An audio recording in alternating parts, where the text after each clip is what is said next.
जय श्री कृष्णा। भगवान भक्त के अधीन। एक बार की बात है, एक संत जंगल में कुटिया बनाकर रहते थे और भगवान श्री कृष्ण का भजन करते थे। संत को यकीन था कि एक ना एक दिन मेरे भगवान श्री कृष्ण मुझे साक्षात दर्शन ज़रूर देंगे। उसी जंगल में एक शिकारी आया। वह इतने घने जंगल में कुटिया देखकर हैरान हो गया। वह कुटिया में गया और उसने संत को प्रणाम किया और पूछा कि आप कौन हैं और यहाँ क्या कर रहे हैं। संत ने सोचा, यदि मैं इससे कहूँगा कि भगवान श्री कृष्ण के इंतज़ार में बैठा हूँ, उनके दर्शन मुझे किसी प्रकार से हो जाए, तो शायद इसको ये बात समझ में नहीं आएगी।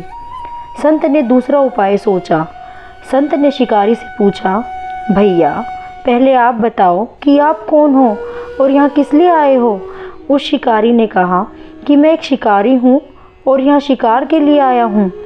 संत ने तुरंत उसी की भाषा में कहा, मैं भी एक शिकारी हूँ और अपने शिकार के लिए यहाँ आया हूँ। शिकारी ने पूछा, अच्छा संत जी, आप ये बताइए आपका शिकार दिखता कैसा है, आपके शिकार का नाम क्या है, हो सकता है कि मैं आपकी मदद कर दूँ।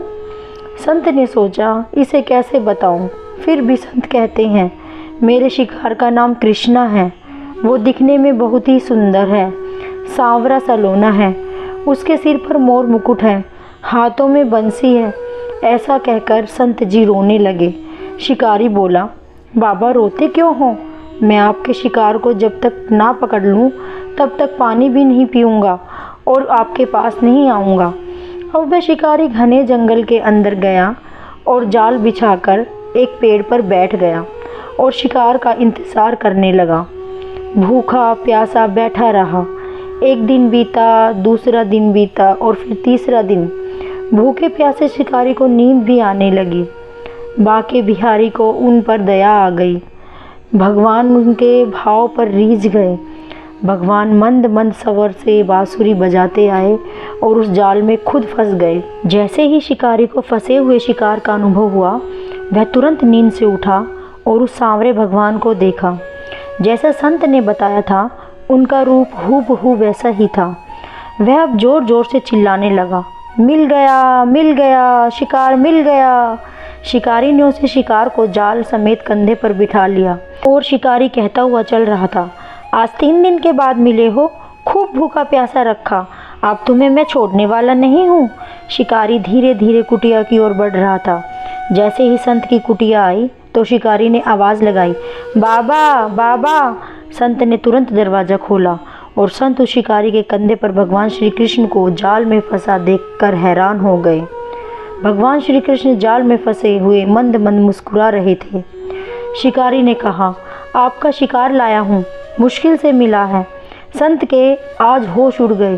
संत शिकारी के चरणों में गिर पड़े और फूट फूट कर रोने लगे। संत बोले, प्रभु मैंने आज तक आपको पाने के लिए अनेक प्रयास किए, लेकिन आज आप मुझे शिकारी के कारण मिले हो। भगवान बोले, इस शिकारी का प्रेम तुमसे ज़्यादा है, इसका भाव तुम्हारे भाव से ज़्यादा है, इसका विश्वास तुम्हारे विश्वास से ज़्यादा है। इसलिए आज जब 3 दिन बीत गए तो मैं आए बिना नहीं रह पाया। मैं तो अपने भक्तों के अधीन हूँ और आपकी भक्ति भी कम नहीं है संत जी। आपके दर्शनों के फल से मैं इसे 3 ही दिन में प्राप्त हो गया। इस तरह से भगवान ने खूब दर्शन दिया और फिर वहाँ से भगवान चले गए। दोस्तों, भगवान सदा अपने भक्तों के वश में होते हैं। जब भी उनके भक्तों पर मुसीबत आती है तो वे किसी न किसी रूप में उनकी मदद करने ज़रूर आते हैं। अगर आपको हमारी कहानी अच्छी लगी तो लाइक, शेयर और सब्सक्राइब करें। धन्यवाद।